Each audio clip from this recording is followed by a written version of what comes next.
کے بیانات کے لیے مفتی صاحب کے آفیشیل چینل مفتی طارق مسعود سپیچز کو سبسکرائب کریں۔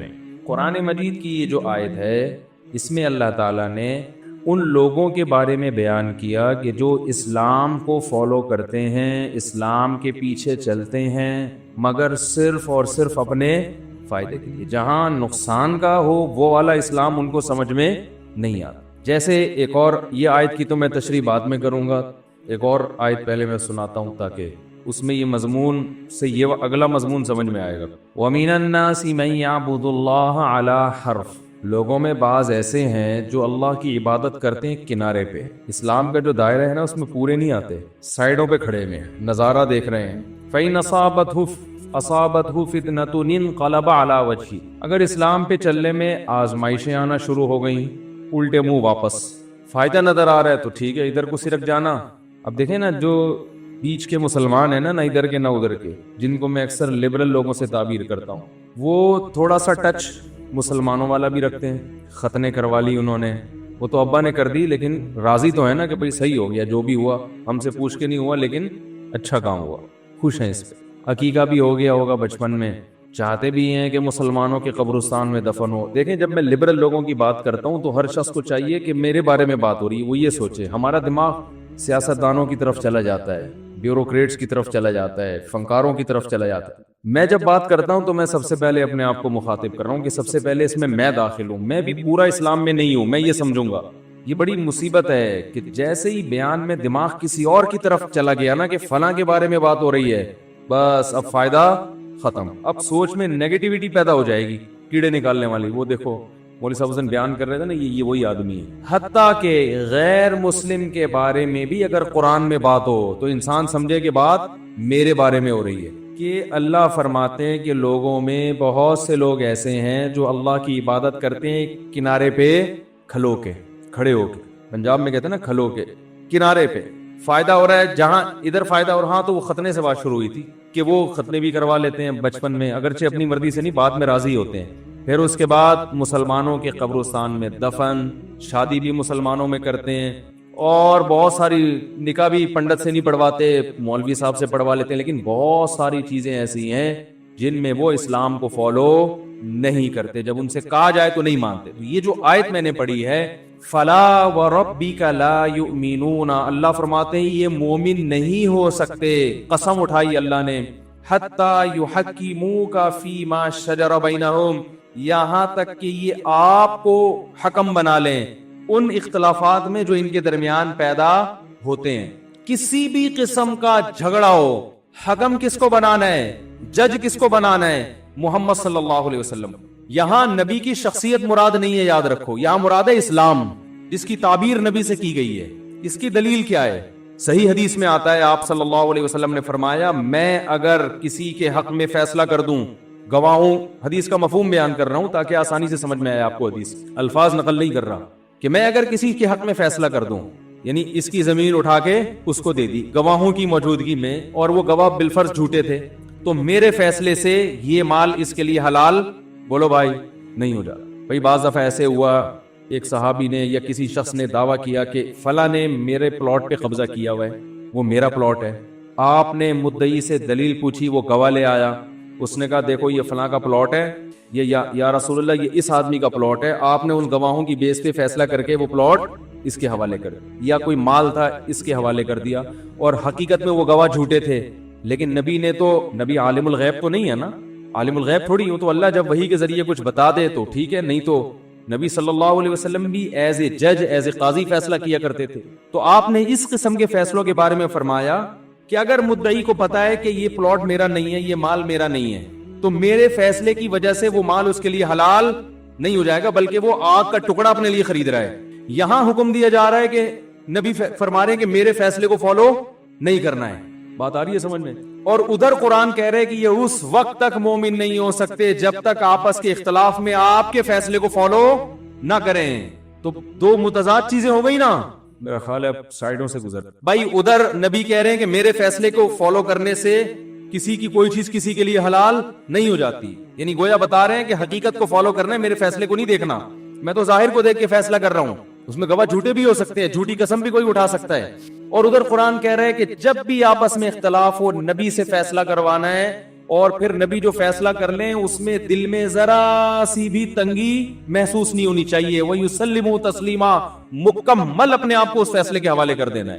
پتہ یہ چلا بھائی دونوں فیصلوں کی نوعیتیں مختلف ہیں. جس حدیث میں آتا ہے کہ میرے فیصلے کو فالو نہیں کرنا ہے, حقیقت کو دیکھنا ہے, اس میں یہ وہ فیصلہ ہے جو آپ ایز اے بشر فیصلہ کر رہے ہیں, ایز اے جج فیصلہ کر رہے ہیں, اللہ کا حکم نہیں سنا رہے. آپ صلی اللہ علیہ وسلم کی دو حیثیتیں, ایک آپ بشر ہیں, انسان ہیں, اور انسان سے غلطی بھی ہو سکتی ہے, درست بات تک بھی پہنچ سکتا ہے, وہ عالم الغیب نہیں ہوتا. اور ایک حیثیت یہ کہ آپ رسول اللہ ہیں, اللہ کا پیغام اپنے بندوں تک پہنچا رہے ہیں. پیغام پہنچانے والا جو فیصلہ ہے اس میں غلطی نہیں ہو سکتی. تو یہ جو حدیث میں آتا ہے کہ میرے فیصلے سے کسی کے لیے کوئی چیز حلال نہیں ہوتی, اس سے وہ فیصلہ مراد ہے جس میں ایز اے جج ایک فیصلہ کروں, قاضی کے طور پہ فیصلہ کروں. اور یہ جو قرآن میں آتا ہے کہ نبی سے فیصلہ کراؤ, اس سے مراد وہ فیصلہ ہے جو نبی کا نہ ہو بلکہ کس کا ہو, اللہ کا. اس میں نبی صرف پیغام نقل کر رہے ہوں. اس کی میں ایک مثال سے بات سمجھا کے بیان ختم کرتا ہوں. دیکھیں, جھگڑا ہوا دو بھائیوں, بہن بھائی کا آپس میں جھگڑا ہوا وراثت. ابا نے 3 لاکھ روپے وراثت میں چھوڑے ہیں اور 2 بچے چھوڑے. انہوں نے بڑی تمیز سے زندگی گزاری تھی, ایک بیٹا اور ایک بیٹی. تمیز سے ہی آج کل اس کو تمیز والی زندگی کہا جاتا ہے کہ ایک بیٹا اور ایک بیٹی, گویا کہ فیملی مکمل ہو گئی. حالانکہ یہ فیملی ابھی فیملی اس کو تھوڑی کہتے ہیں, فیملی میں بندے تو ہوں, لیکن چلو ابھی تو ہم مثال سمجھائیں گے نا, کیونکہ 6 بچوں میں پھر مثال کیلکولیشن مشکل ہو جائے گی. تو کبھی کبھی ہمیں بھی 2 بچے فرض کرنے پڑتے ہیں مثال سمجھانے کے. تو 3 لاکھ روپے ابا نے چھوڑے, بیوہ بھی نہیں ہے اور ابا کے والدین بھی نہیں ہے, صرف 2 بچے, ایک بیٹا اور ایک بیٹی. بیٹے نے جو ہے وہ بیٹی کے سارا مال پہ قبضہ کر لیا. اب مفتی صاحب کے پاس آئے, جی فرض کریں میرے پاس آئے, مفتی صاحب آپ ہمارے درمیان فیصلہ کریں, بیٹا اور بیٹی نے مجھے حکم بنایا. بیٹی کا دعویٰ یہ ہے, لڑکی کا دعویٰ یہ کہ میرے بھائی نے ابا سے جو میری وراثت ملنی تھی وہ بھائی نے ہتھیا لی ہے, بھائی نے اس پہ قبضہ کر لیا ہے. بھائی کا دعویٰ یہ تھا کہ اس کا حصہ اس کو ہینڈ اوور کیا جا چکا ہے, یہ اپنا حصہ کھا چکی. تو میں کیا کروں گا, مدعی کون ہے یہاں پہ, بیٹی. بیٹی کا دعویٰ ہے کہ میرے بھائی نے ناجائز قبضہ کیا ہے, میرا حصہ کھا پی کے ختم کر لیا, مجھے نہیں دیا. میں بیٹی سے, لڑکی سے پوچھوں گا تمہارے پاس گواہ ہیں کہ تمہارا بھائی غاصب ہے؟ بھائی 3 لاکھ روپے تقسیم تو ہو چکے تھے, لیکن اس کا کہنا یہ تقسیم ہونے کے بعد اس نے میری دراز سے پیسے نکال لیے اور کھا گیا یہ. تو میں گواہ کس سے طلب کروں گا, لڑکی سے. بھائی تمہارے پاس گواہ ہیں؟ کہیں بھائی دیکھ تو کوئی نہیں رہا تھا, اس نے ڈراز سے نکالے اور پی گئے یہ بھائی صاحب ہمارے.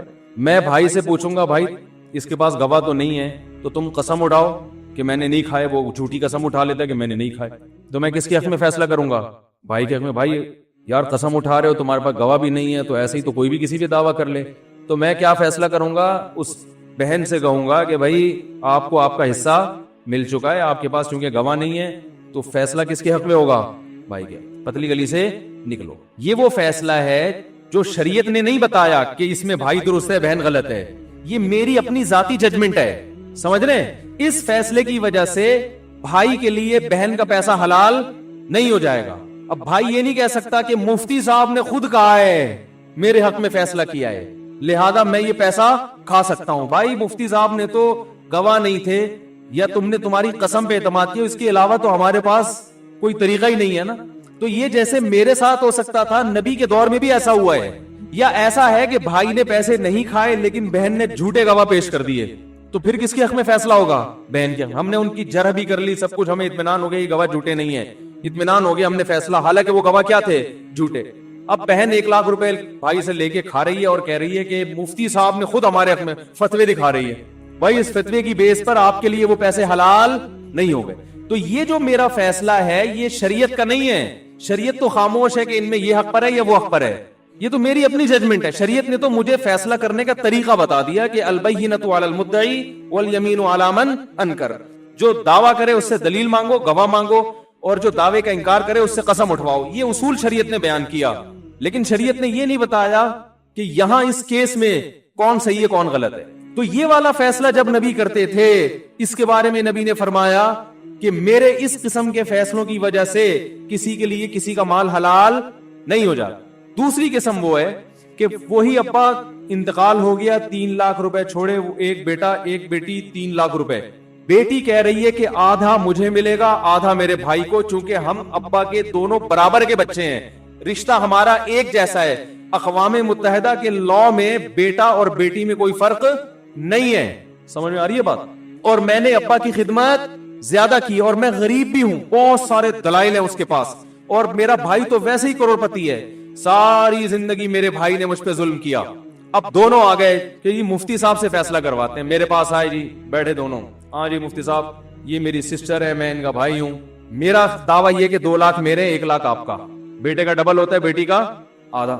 تو میں بیٹی سے پوچھتا ہوں کہ بھائی آپ کے پاس کیا دلائل ہے کہ آپ کو پورا ملے گا؟ اس نے اقوام متحدہ کی پوری رپورٹیں پیش کر دی. اقوام متحدہ میں ایسا ہے نہیں, ایک مثال دے رہا ہوں, برابری کا تو قانون ہے نا, وہ وراثت کا نہیں ہے, لیکن ایک مثال دے رہا ہوں. مثال دینے پر گورنمنٹ کی طرف سے ابھی تک ٹیکس نہیں لگا ہے, تو وہ مثالیں دے مار 4.5 دیا. تو بھائی 1.5 لاکھ وہ کہہ رہی ہے میں نے ابا کی خدمت زیادہ کی, یعنی اب دلائل دینا شروع کیا اس نے. مفتی صاحب ڈائری لے کے لکھیں آپ. میں نے لکھنا شروع کیا. پہلی دلیل کہ ابا کی میں نے خدمت زیادہ کی, اس نے آج تک ابا کو کبھی پوچھا بھی نہیں. ابا پہ میں نے اپنی جیب سے لاکھوں روپے خرچ کیے اور اس بھائی نے آج تک ایک ڈھیلا بھی ابا پہ خرچ نہیں کیا. دوسری دلیل. تیسری دلیل, ابا سے اس نے کبھی تمیز سے بات نہیں کی. تمیز کے بارے میں ڈاکومنٹس بھی لے لیے, رپورٹیں لے لی باقاعدہ, ٹھیک ہے نا, لیبارٹری ٹیسٹ کروا لیا کہ کس میں تمیز زیادہ ہے کس میں تمیز کم ہے.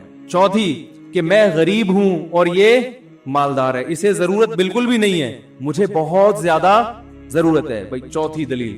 پانچویں دلیل کہ ابا کی یہ وصیت تھی کہ مجھے آدھی جائیداد ملے. ابا نے ریٹرن میں لکھا ہوا ہے کہ میری بیٹی کو بھی 50% ملے گا, میرے بیٹے کو بھی. دیکھیں مفتی صاحب یہ ڈاکومنٹ ہے, اس ٹائم پیپر پہ ابا نے لکھا ہوا ہے. بڑی مضبوط دلیل ہے نا یہ. تو بھائی جس کا مال ہے اس نے وصیت کی ہے کہ آدھا بیٹی کو ملے گا آدھا بیٹے کو, اور اس پہ گواہ بھی ہیں, پورا محلہ گواہ ہے.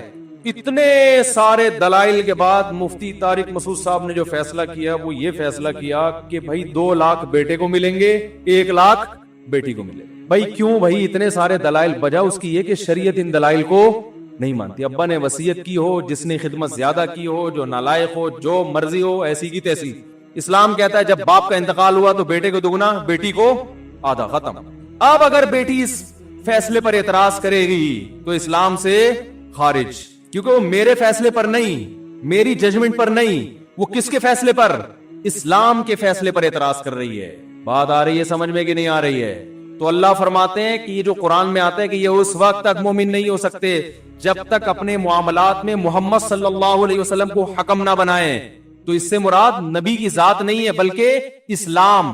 تو اس میں صرف محمد صلی اللہ علیہ وسلم داخل نہیں ہے, قیامت تک آنے والے علماء جو انبیاء کے وارث ہیں, جو اسلام کو ڈیفائن کرتے ہیں, وہ تمام لوگ اس آیت میں داخل ہیں. اگر آپ اپنے گھریلو جھگڑوں میں علماء سے نہیں پوچھتے کہ ہم میں صحیح کون ہے غلط کون ہے according to Shariah, according to اسلام, تو اس کا مطلب آپ بھی اسلام کو پسند نہیں کرتے.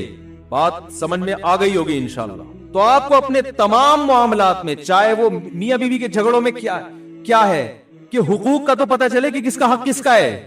یہ کون بتائے گا؟ بیگم کا مطالبہ ہے کہ میاں مجھے موبائل لے کے دینے, ہم شوہر کہہ رہے میں نہیں لے کے دے رہا, پھٹا ہو رہا ہے, تو یہ علماء سے پوچھنا پڑے گا نا کہ بیوی کا حق بھی ہے کہ نہیں ہے. اخلاقی ذمہ داری تو ہے لیکن لازمی حقوق میں بولو بھائی نہیں ہے. اسی طرح میاں صاحب بیگم سے کہہ رہے ہیں آدھا خرچہ تم اٹھاؤ آدھا میں اٹھاؤں گا گھر کا, پھٹا ہو رہا ہے اس پہ, تو یہ آپ کو علماء سے پوچھنا پڑے گا کہ اس میں درست. وہ مولانا صاحب بتائیں گے کہ اس میں بیگم سے جو کہہ رہا ہے کہ آدھا خرچہ تم اٹھاؤ, یہ اس میں ظالم کون ہے؟ شوہر ہے, چاہے وہ کتنے ہی دلائل دے دے. تو آج کل اسی طرح بچوں کے معاملے میں باپ اپنی اولاد پہ کتنا زور ڈال سکتا ہے, اپنے باپ ہونے کا کتنا فائدہ اٹھا سکتا ہے, اس سے آگے جائے گا تو یہ شریعت کی حدود سے تجاوز ہے.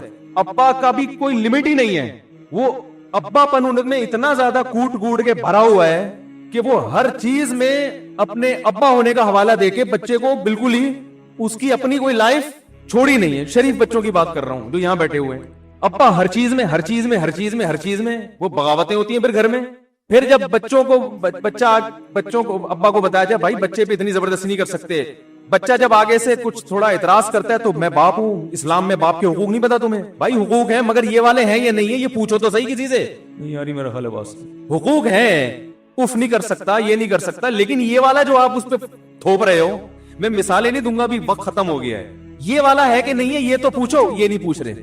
اسی طرح بچہ باپ کے پر کتنا زور لگا سکتا ہے معاملات میں اور اس سے آگے نہیں جا سکتا. تو ایک لمٹ ہے نا, باس کتنا امپلائی پہ سختی کر سکتا ہے, ایک آفیسر کتنا اپنے امپلائی سے کام لے سکتا ہے. مسجد کے یہاں خادم ہیں, آپ ان خادموں سے پوچھ لیں کہ میں ان سے اپنے ذاتی کام نہیں لیتا ہوں تو 10 دفعہ کہتا ہوں ان سے کہ بھائی جب تم بالکل فری ہو پھر کرنا، 100 دفعہ بھی میرے ذاتی کام کا انکار کرو گے میری پیشانی پہ بل نہیں آئے گا، اس لیے کہ تم مسجد کی خدمت کے لیے ہو، میرے نوکر نہیں ہو۔ مسجدوں میں ہوتا کیا ہے، انتظامیہ اپنے گھر کے کام بھی مسجد کے خادموں سے لے رہی ہوتی ہے۔ صدر صاحب جو ہے نا اپنے گھر کا پوچھا بھی کس سے لگوا رہے ہیں، یہ ہو رہا ہے، سب نہیں جو بیان سن رہے ہیں ان کے علاوہ، جو یوٹیوب پہ کہیں بھی بیان سنیں گے ان کے علاوہ کی بات ہو رہی ہے۔ ایک نیا پٹا میرے لیے کھڑا ہو جاتا ہے، آپ نے انتظامیہ کی اس کو کبھی ٹماٹر منگوا رہے ہیں، کبھی آلو منگوا رہے ہیں، کبھی نائب صدر، کبھی اسسٹنٹ، وہ بیچارہ خادم اس چکر میں کر رہا ہوتا ہے مجھے جاب سے نہ نکال دیں۔ تو اول تو میں لیتا نہیں کام، لیتا ہوں تو کوشش کرتا ہوں ان کی جیب تھوڑے تھوڑے دنوں کے بعد گرم کرتا رہوں، ٹھیک ہے نا، خوش کرتا رہوں، پیسے دیتا رہوں ان کو۔ حکومت میں کیسا جو سرکاری آفیسرز ہیں انہوں نے امپلائی کو کیا بنایا ہوا ہوتا ہے، اپنے ملازموں کو گھر کا خادم بنایا ہوا ہوتا ہے، وہ لے کر آ رہا ہے، وہ کیوں لے کر آ رہا ہے، وہ تمہارا کیا لگتا ہے بھائی، وہ تو بیچارہ مجبور ہے نا، تو یہ ظلم نہیں ہے کیا؟ تو مسجد کے خادموں سے اپنے ذاتی کام اور ہر جگہ، یہ تو اتنا طویل موضوع ہے کہ وقت ختم ہو گیا ہے، ورنہ میں اس کی ایک مثال دیتا۔ تو بھائی آپ کو پہلے شریعت سے فیصلہ کروانا ہے کہ مجھے اللہ نے کس پر کتنا حق دیا ہے، اس سے آگے میں نہیں جا سکتا۔ اضافی کام کسی سے لوں گا تو مجھے الگ سے پیسے دینے پڑیں گے، اس کو تنخواہ دینی پڑے گی، پیسوں کا حساب دینے کے لیے تیار نہیں ہوتے۔ بڑے بھائی نے چھوٹے بھائی سے پیسے لیے، چھوٹا بھائی مانگ رہا ہے تو غصے میں آ رہا ہے، چھوٹا بھائی اگر بڑے بھائی سے حساب مانگ لے، وراثت، تو بھائی کو غصہ آتا ہے کہ نہیں آتا، یار تم رشتہ داری توڑ رہے ہو۔ او بھائی رشتہ داری وہ توڑا ہے جو وراثت غصب کر کے بیٹھا ہوا ہے، جو مانگ رہا ہے وہ تھوڑی توڑ رہا ہے۔ جب بہن بھائی سے وراثت مانگتی ہے نا اور زیادہ جھگڑا کرے تو فوراً بھائی اس کو صلہ رحمی کے کہ رشتہ داری توڑنا کتنا بڑا جرم ہے، بھائی سے تمیز سے بات کرنے کا حکم ہے اسلام میں۔ تم چھوٹی بہن ہو کر مجھ سے ایسے بات کر رہی ہو ہے؟ یہاں مفتی صاحب سے رابطہ، یہاں ساری جو مفتی صاحب کی انہوں نے حدیثیں سنی ہوئی ہیں کہ بہن کو چاہیے بھائی سے تمیز سے بات کرے، محبت سے بات، یہ سارے تمیز کے جتنے فضائل قرآن و سنت میں ہیں یہ سارے فٹ کر دیے چھوٹی بہن۔ پہلے آپ مفتی سے کسی عالم سے پوچھو، وہ بتائے گا کہ تمیز سے بدتمیزی سے بات کرنا اتنا بڑا جرم نہیں ہے، اس کے پیسے نہ دینا یہ زیادہ بڑا جرم۔ آپ کو اس کے مانگنے سے پہلے ہینڈ اوور کرنے چاہیے۔ یہ نوبت کیوں آ رہی ہے، وہ بیل بجا کے تمہارا قرضدار ہر وقت گھر پہ کھڑا رہتا ہے۔